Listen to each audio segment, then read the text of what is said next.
ललिता एक बहुत ही कंजूस औरत थी। वो हर छोटी मोटी चीजों में कंजूसी दिखाती रहती, यहाँ तक कि अपनी बहुओं को कोई नई चीजें नहीं देती थी। ऐसे ही एक दिन ललिता की दूसरी बहू तन्वी ललिता के पास आती है और कहती है, माँ जी, वो मेरे मायके में ना फंक्शन है तो मैं वहाँ जा रही हूँ। सही है बहू, जा जा। और हाँ सुन, वहाँ से आते समय ना खाना ले आइयो, घर से टिफिन ले जा, या अपने मायके से ही कोई टिफिन ले लियो। माँ जी, मैं फंक्शन में जा रही हूँ, ना कि भंडारे में जो सब्जी पूड़ी ले आऊँ। अरे भंडारा होता तो नहीं बोलती मैं, लेकिन ये तो अपने घर का ही फंक्शन है, यहाँ से कुछ लाने में क्या शर्माना। जा जा, आराम से जा, और अगर सामान ज्यादा हो तो किसी को बोल दियो, यहाँ छोड़ जाएगा वो।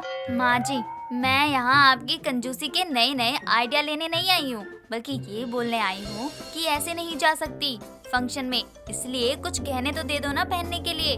अरे मेरी तीनों बहुएं तो वैसे ही बहुत सुंदर हैं, उन्हें गहनों की क्या जरूरत। तू तो बल्कि काला टीका लगा ले, तुझे तो बिना गहने पहने ही नजर लग जाती है। माँ जी, ये तो अपने ही घर परिवार का फंक्शन है, इसमें क्या खाली गला सोने हाथ लेकर जाऊँ? कम से कम एक चैन और हाथ में कंगन तो होने ही चाहिए ना माँ जी। बहू, यहाँ हाथ में चूड़ी पहनने के लिए तो पैसे नहीं है, और तू कंगन की बात कर रही है। माँ जी, आपने हम तीनों के गहने भी अपने पास ही रख लिए हैं, और आप बोल रही हो कि कंगन नहीं है। माँ जी, आप झूठ क्यों बोल रही हैं? एक दो जोड़ी कंगन दे दो ना, वापस आकर मैं आपको दे दूंगी। बहू, तुझे पता तो है आजकल कितनी चोरी हो रही है। तू गहने लेकर गई और कुछ ऊंच नीच हो गई तो क्या करेंगे हम, इसलिए हमें ही सावधानी रखनी चाहिए। ललिता मान ही नहीं रही थी कि इतने में वहाँ ललिता की बड़ी बहू निकिता और तीसरी बहू सुरुचि आती है और निकिता कहती है, माँ जी, वैसे तो देवरानी जेठानी में नोकझोंक चलती रहती है, लेकिन अभी तन्वी ठीक है अपनी जगह, आप उसे एक कंगन तो दे ही सकती हो। हाँ माँ जी, निकिता दीदी सही बोल रही है। अब मायके में ऐसे जाएंगे तो ससुराल का नाम ही खराब होगा ना। अच्छा, पूरी मंडली को लेकर आई है मुझे मनाने के लिए, तो ठीक है फिर, जब इतना बोल ही रही है तो मैं दे देती हूँ, लेकिन मुझे तेरे आते ही वापस चाहिए कंगन, ये नहीं कि तब मना करने लग जाए। ठीक है माँ जी, जैसे ही अपने मायके से वापस आऊंगी तुरंत आपको वापस कर दूंगी कंगन। ललिता अपनी अलमारी से गहने निकालती है और उन गहनों में एक कंगन भी होता है जो ललिता के खानदानी कंगन थे, लेकिन उन सभी गहनों में से सबसे बेकार कंगन ही तन्वी को वो देती है। लेकिन तन्वी ललिता से उस समय बहस करके अपना समय बर्बाद नहीं करना चाहती थी, इसीलिए वो कंगन ही पहनकर चली जाती है। अगले दिन तीनों बहुएं रसोई में खाना बना रही थी, तभी सुरुचि कहती है, दीदी, आपने कल माँ जी की अलमारी में कंगन देखा था, कितना ज्यादा अच्छा और महंगा लग रहा था ना। कल से पहले तो मैंने वो कंगन कभी देखा ही नहीं था। हाँ, मैंने भी कल ही देखा था, वो कितना सुंदर लग रहा था। मेरा तो मन कर रहा था कि माँ जी से बोल ही दूं कि वो कंगन मुझे दे दे। मैं इस घर की बड़ी बहू हूँ तो मुझे मिलना चाहिए ना। ऐसे कैसे? आप बड़ी बहू हो तो आपको ही मिलेगा क्या? अरे हम भी तो इस घर की बहुएं हैं, और वो कंगन जितना आपको पसंद आया है ना, उतना हमें भी पसंद आया है। आप दोनों लड़ाई क्यों कर रही हो? कितनी भी बहस कर लो, पर माँ जी वो कंगन किसी को नहीं देने वाली। माँ जी इतनी कंजूस है ना, वो कंगन तो क्या, उसका खाली डब्बा भी ना दे।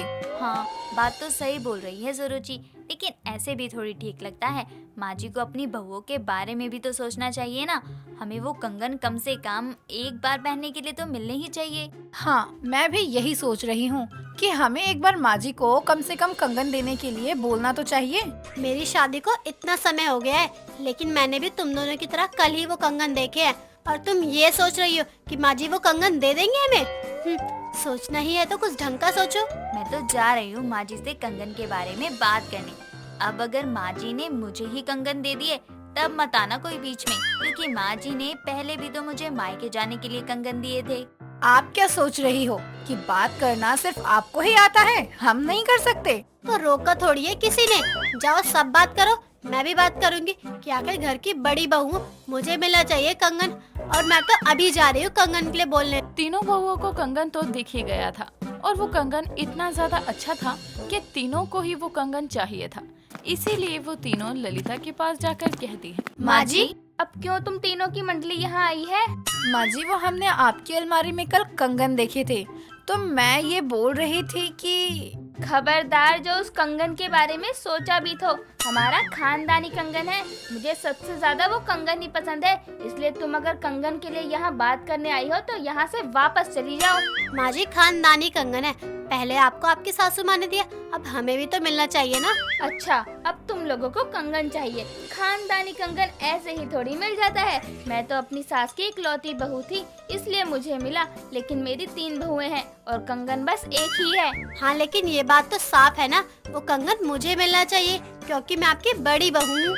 नहीं माँ जी, वो कंगन मुझे ही मिलना चाहिए क्योंकि आपकी जरूरत के समय तो मैं ही रहती हूँ ना आपके पास। माँ जी, घर का सारा काम मैं ही करती हूँ।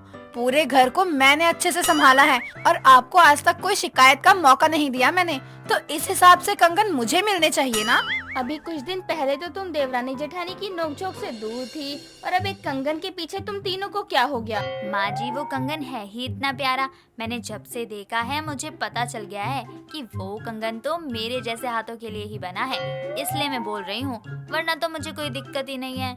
वो कंगन किसी को नहीं मिलेगा, खानदानी कंगन है। मुझे अगर कभी ऐसा लगा कि जो बहू इस खानदानी कंगन के लायक है तो मैं उसे खुद ही ये दे दूंगी, ठीक है? ललिता इतना बोलकर वहाँ से चली जाती है, लेकिन ललिता की इस बात को सुनकर उसकी तीनों बहुएं उसके आगे पीछे घूमने लगती हैं, ताकि ललिता खुश होकर वो कंगन उन्हें दे दे। कुछ दिन ऐसे ही बीतते हैं। कुछ दिनों के बाद अचानक से ललिता का पैर फिसल जाता है और ललिता गिर जाती है। तभी वहाँ ललिता की तीनों बहुएं आती हैं और उसे संभाल कर उठाकर सोफे पर बैठा देती हैं। तभी निकिता कहती है, माँ जी आप कैसे गिर गई? अरे हमें कंगन नहीं दे रहा था तो साफ मना कर देना चाहिए था ना। ऐसे गिर जाओगे फिर हम आपकी सेवा करेंगे, ऐसे अच्छा थोड़ी लगता है। और नहीं तो क्या माँ जी, आपको कुछ हो जाता तो हमारा क्या होता? माँ जी, आप हमारी सास हो और वो खानदानी कंगन आपके हैं, तो आपकी ही मर्जी है उस पर। आप उसे किसे देना चाहती हो और किसे नहीं, ये आपका ही फैसला है। आप जानबूझकर गिरी हो ना ताकि हमारा टेस्ट ले सको कि हम क्या बोलेंगे।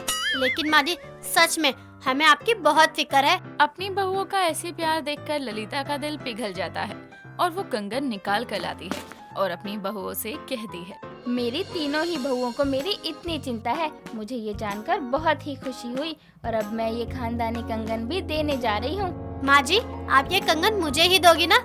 मुझे पता है। नहीं, ये कंगन माँ जी मुझे ही देंगी। माँ जी की फेवरेट बहू मैं ही हूँ ना, और ये बात तुम लोगों को आज पता चल जाएगी। नहीं, माँ जी की सबसे फेवरेट बहू मैं ही हूँ और माँ जी मुझे ही कंगन देंगी।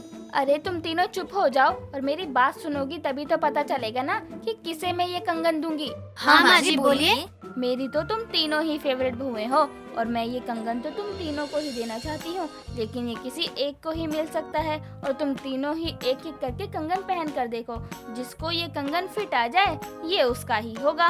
ललिता की बात सुनकर तीनों बहुएं कंगन ट्राई करती हैं, लेकिन किसी को भी कंगन फिट नहीं आता। ये देखकर ललिता कहती है, लो, जिस कंगन के लिए तुम तीनों इतनी मेहनत कर रही थी वो कंगन तो किसी के हाथ में नहीं आया।